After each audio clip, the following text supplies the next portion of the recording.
Hello everyone and welcome back to Love English with Love by Love. In today's lesson we are going to talk about the present perfect tense. आज के lesson में हम बात करने वाले हैं present perfect tense का, जो हिंदी में हम जिसे बोलते हैं पूर्ण वर्तमान काल. ओके, ये नाम से आपको पता चलता है परफेक्ट या पूर्ण से ये कोई काम शुरू हुआ था पास्ट में और वो काम अब पूरा हो चुका है. Alright, so this is a tense which is an advanced tense. It's a very special tense. तो अगर आप यहाँ तक पहुँचे हैं ये टेंस तक, तो मैं कह सकती हूँ कि अभी आपके लिए दिल्ली दूर नहीं है, बिकॉज ये एक एडवांस टेंस है. और यहाँ तक अगर आप आए हैं यानी आपको इंग्लिश सीखने में वाकई में इंटरेस्ट है. Okay, so this tense connects the past to the present. Alright, ये टेंस में जो है हमारा जो पास्ट में कुछ हुआ है वो प्रेजेंट में आके हमें कनेक्ट करता है. एग्जाम्पल, लास्ट जो वीडियो आपने देखा होगा उस लेसन में हमने देखा था, हमने किया था simple past tense. Simple past tense में अगर मैं कहूँ मेरी बुक गुम गई, ओके, या मेरी बुक खो गई, सो I will say I lost my book. Fine. ये टेंस जो है परफेक्ट में मैं ये कह रही हूँ I have lost my book. अब दोनों में कोई अंतर है कि मेरी बुक गुम गई और मेरी बुक गुम गई है? इंग्लिश में है. इंग्लिश में बहुत अंतर है. अगर मैं ये कहूँ कि मेरी बुक गुम गई, उसका मतलब ये है कि आपने पास्ट में मुझे बोला कि आपकी बुक गुम गई, लेकिन उसके बाद का रिज़ल्ट मुझे नहीं पता. हो सकता है कि आपको बुक बाद में मिल गई हो.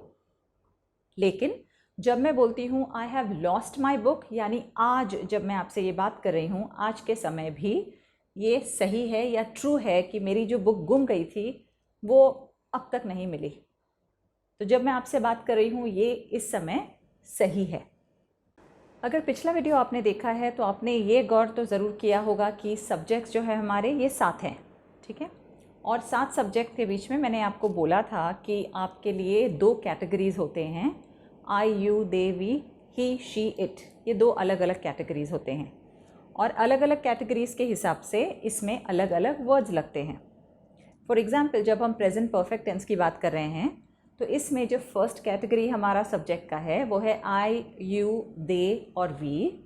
इसमें आपको लगाना है हैव. ठीक है, example, I have eaten my food. और जो मेरे बाकी 3 हैं यानी दूसरा कैटेगरी जो है ही शी इट, इसमें मैं लगाऊंगी हैज़, यानी she has eaten her food. तो एक चीज़ आपने क्या सीखी यहाँ पर कि हमें हैव और हैज़ दोनों में से एक लगाना है. डिपेंड करता है कि सब्जेक्ट कौन है उसके बारे में, उसके हिसाब से हमें हैव या हैज़ लगाना है. और ये टेंस में ये मैंडेटरी है, कंपलसरी है कि आपको हैव और हैज़ में से एक लगाना ही पड़ेगा, वरना आपका टेंस पूरा नहीं होता. ठीक है. इसके अलावा सेकंड चीज़ ये है कि आप जब सब्जेक्ट के बाद हैव और हैज़ लगाते हैं, उसके बाद अगर आपने गौर किया है तो मैंने वर्ब का 3rd फॉर्म लगाया है. ओके, इसके लिए भी आपको वापस से मेरे पिछले वीडियोस देखने होंगे जहाँ पर आपको मैंने समझाया है कि वर्ब के 3 फॉर्म्स होते हैं. फर्स्ट फॉर्म मेरा प्रेजेंट, सेकंड फॉर्म मेरा पास्ट और थर्ड फॉर्म पास्ट पार्टिसिपल.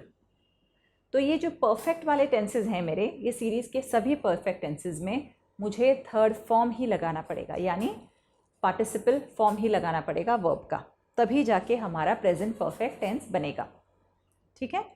तो जब मैं हिंदी में इनको बोलती हूँ इन सेंटेंसेस को, तो देखिए इसका मतलब कैसे बनता है.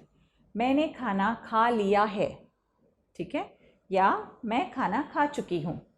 तो आप लास्ट में या अंत में इन सब चीज़ों में हिंदी में आप जब प्रेजेंट परफेक्ट टेंस सुनते हैं तो आप सुनेंगे लिया है, किया है, चुकी हूँ, चुका है. तो लास्ट में जो आपका पास्ट वाला वर्ड है उसके बाद है आएगा ही.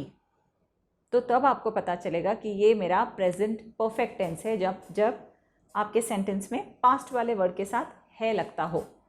एग्जाम्पल, वो घर गया है, ही हैज़ गॉन होम.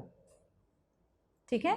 वो खेलने गई है, she has gone to play. तो आप देख रहे हैं कि लास्ट में हिंदी में सब है लग रहा है और इंग्लिश में हैव या हैज़ दोनों में से एक के अलावा आपका पार्टिसिपल यानी वर्ब का थर्ड फॉर्म लग रहा है। तो बहुत ही सिंपल टेंस है। इतना ही है कि आपको याद रखना है कि ये एडवांस ग्रामर में हम आ चुके हैं। सो एडवांस ग्रामर में ऐसा नहीं है कि कुछ बहुत डिफ़िकल्ट है, बस इतना ही है कि कुछ चीज़ या कुछ रूल्स हमें याद रखने हैं। ठीक है, अब ये टेंसेस कहाँ कहाँ काम आते हैं ये अब हम देखते हैं। प्रेजेंट परफेक्ट टेंस को हम अनफिनिश्ड और फिनिश्ड दोनों एक्शंस में यूज़ कर सकते हैं। जैसे जो मेरा फिनिश्ड एक्शन है उसमें मैं कह सकती हूँ I have cooked food. I have cooked food यानी कोई काम जो मैंने पास्ट में शुरू किया था पास्ट में ख़त्म हो चुका, जैसे मैंने खाना पका लिया है। ठीक है, तो उस काम के लिए मुझे वापस जाना नहीं पड़ेगा। Similarly I have completed my work. I have completed my work, मैंने मेरा काम ख़त्म कर लिया है। इसमें भी ये एक्शन क्या है कि मैंने पहले स्टार्ट किया था पास्ट में और वो पास्ट में ख़त्म हो गया।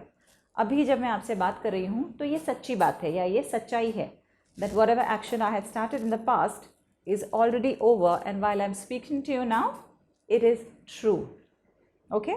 However, there are some actions which are unfinished. When I talk about the present perfect tense, I can also talk about some unfinished actions. Okay? Example, जब मैं प्रेजेंट परफेक्ट टेंस की बात करूं उस समय मैं कुछ अनफिनिश्ड एक्शंस के बारे में भी बात कर सकती हूं। प्रेजेंट परफेक्ट टेंस के अनफिनिश्ड जो एक्शंस हैं इसके बारे में अगर हम बात करें तो इसका फर्स्ट सेंटेंस अगर हम देखें तो ये है आई have worked here since 2012। I have worked here since 2012 यानी मैं यहाँ पर 2012 से मैंने काम किया है। ठीक है, मैंने यहाँ 2012 से काम किया है। इसका मतलब क्या होता है कि 2012 में मैंने यहाँ पे काम करना शुरू किया और अब जाके 2020 हुआ है तो भी मैं यहाँ पर काम कर रही हूँ। तो कोई एक्शन जो पास्ट में शुरू हुआ था और प्रेजेंट में जब मैं आपसे बात कर रही हूँ उस समय भी जारी है। ठीक है, लेकिन एक्शन जो है वो पास्ट में शुरू हुआ था, इसीलिए मुझे आई हैव लगाना पड़ रहा है। ठीक है, दूसरा एग्जाम्पल अनफिनिश्ड टेंस का या अनफिनिश्ड वर्ब का यहाँ पे दूसरा होगा शी हैज़ वर्कड सिंस 2012 और she has lived here since 2012। वो यहाँ पर 2012 से रहती है। उसका मीनिंग ये हुआ कि वो 2012 में यहाँ रहने आई थी और जब मैं आपसे बात कर रही हूँ उस समय भी वो यहाँ पे रह रही है। मैं इसको दूसरी तरह से अगर बोलना चाहूँ तो मैं ये भी बोल सकती हूँ that I have worked here for 8 years, okay, और she has lived here for 8 years यानी मैं यहाँ पर 8 साल से काम कर रही हूँ या मैंने 8 साल यहाँ काम किया है और वो यहाँ पर 8 साल से रह रही है या 8 साल हो गए हैं उसको यहाँ रहे। ठीक है, तो हम यहाँ पे क्या समझ रहे हैं कि कोई एक्शन जो लास्ट में शुरू हुआ या पास्ट में शुरू हुआ और प्रेजेंट में जब मैं आपसे बात कर रही हूँ वो एक्शन चालू है या वो एक्शन अभी भी ख़त्म नहीं हुआ है। That is an unfinished tense. Alright, when I use a present perfect tense I can also use it to talk about the recent past. यानी जब मैं प्रेजेंट परफेक्ट टेंस के बारे में बात करती हूँ तो मैं अभी जो पास्ट में हो चुका है उसके बारे में भी बात कर सकती हूँ। जैसे I have eaten lunch. I have eaten lunch, मैंने खाना खा लिया है। हो सकता है कि ये काम किए अभी कुछ पल ही हुए हैं या अभी कुछ मिनट ही हुए हैं। ठीक है, तो ये जो है मेरा प्रेजेंट परफेक्ट टेंस है और मैं रीसेंट के बारे में या हाल ही के बारे में आपसे बात कर रही हूँ। ठीक है, वैसे ही मैं आपसे कुछ रेपिटेटिव एक्शंस या हमेशा होने वाले एक्शंस के बारे में भी बात कर सकती हूँ प्रेजेंट परफेक्ट टेंस को लेकर। Example, I have शॉप्ड here for many years. I have शॉप्ड here for many years meaning क्या, ये जो दुकान है ये दुकान पर मैंने काफ़ी सालों से शॉपिंग की है। ठीक है, ऐसा हो सकता है कि मैं यहाँ पे 2 साल पहले भी आई हूँ, 4 साल पहले भी आई हूँ, 10 दिन पहले भी गई हूँ।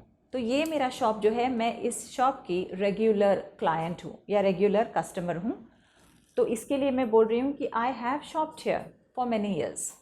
ओके, आपने यहाँ पर अगर मेरे सेंटेंसेस पे ज़्यादा गौर किया होगा तो आपने 2 वर्ड्स देखे होंगे जो मैं इन सेंटेंसेस में लगा रही हूँ टाइम के साथ। वो 2 वर्ड्स हैं फॉर एंड सिंस। ठीक है, अब आपको ये समझना ज़रूरी है कि फॉर इसमें कब लगेगा और सिंस इसमें कब लगेगा। प्रेजेंट परफेक्ट टेंस की ये खासियत है कि इसमें फॉर और सिंस दोनों में से एक आपको लगाना ही पड़ेगा टाइम बताने के लिए। जब मेरा लंबा ड्यूरेशन का टाइम हो, लंबा ड्यूरेशन का, और अगर कोई फिक्स टाइम मैं आपको नहीं दे रही हूँ, उस समय आपको फॉर लगाना है। Okay, example, he has lived here for many years. यहाँ पर मैं आपको क्या बोल रही हूँ कि वो यहाँ पर काफ़ी सालों से रहा है। ठीक है, या वो यहाँ काफ़ी सालों से रहता है, लेकिन मैंने आपको ये नहीं बताया कि कितने साल। तो जब मैं आपको फिक्स्ड या कंफर्म्ड कितने साल नहीं बताती हूँ, उस समय मुझे यहाँ पर फॉर लगाना पड़ता है। ठीक है, जब मैंने आपको ठीक समय या फिक्स्ड पॉइंट ऑफ टाइम नहीं बताया, उस समय मुझे फॉर लगाना है।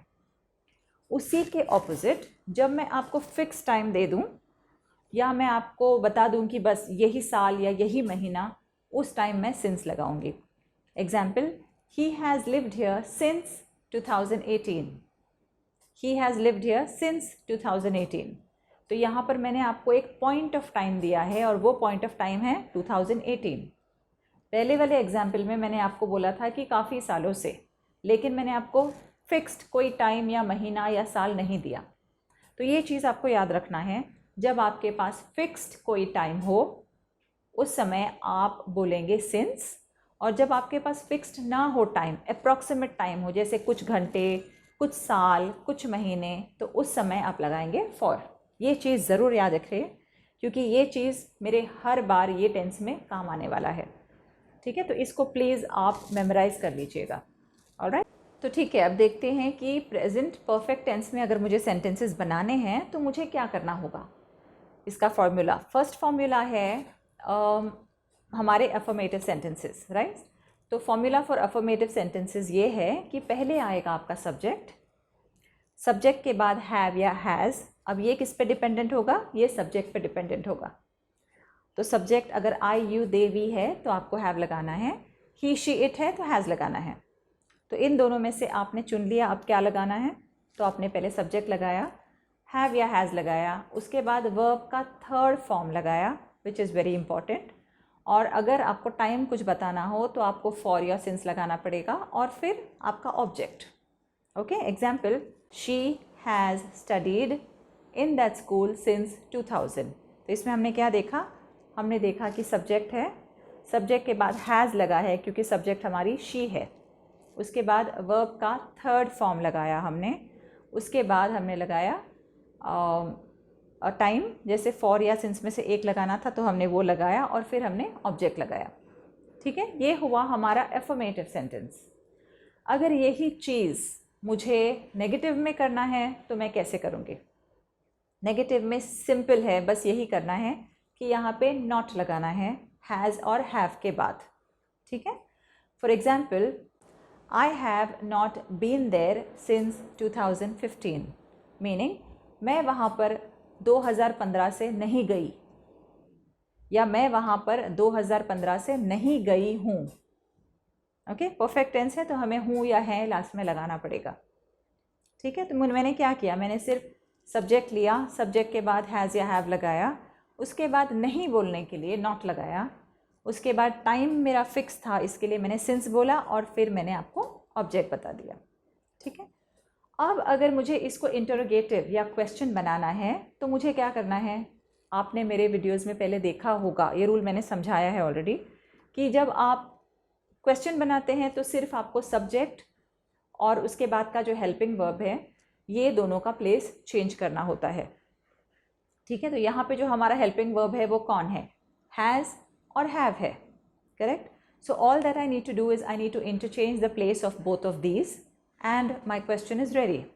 Example, has she already come home?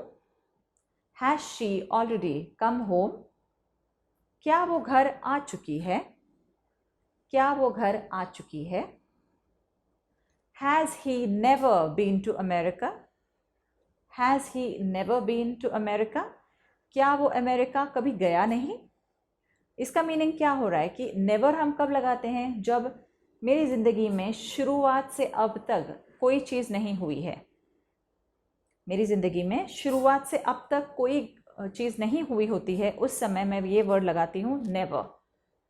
तो आप नेवर, एवर, ये सारे वर्ड्स प्रेजेंट परफेक्ट टेंस में बहुत देखेंगे।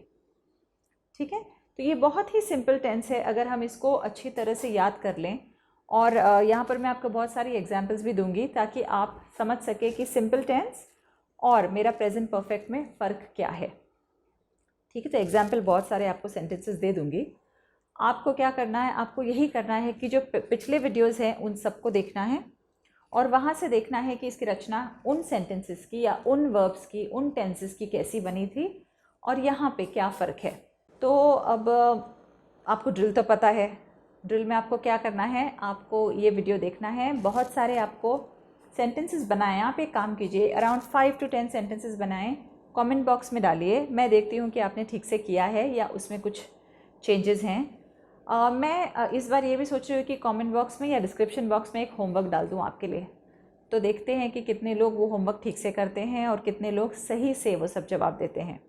ठीक है, I'll post a few sentences or I'll post a few fill in the blanks for you in the description box. What you can do is you can fill in the blanks, you can answer those questions, make sentences, make questions and then write back to me. So let me see how many of you can do it well. Okay, I'll get to understand whether you really understood the tense or no. तो मुझे पता चलेगा कि आपको ये tense समझ में आया या नहीं। ठीक है, so I think that's all I had for today. Please subscribe if you haven't subscribed to my channel yet. Share my video with everybody, like my videos and keep on reading. Read a lot because reading is the only key to your problem of English. जितना आप ज़्यादा पढ़ेंगे, जो भी चीज़ें आपको मिले उसको पढ़िए। जितना आप ज़्यादा पढ़ेंगे आपको इंग्लिश की ज़्यादा ज्ञान होगी। You will get to know English more and more. Alright?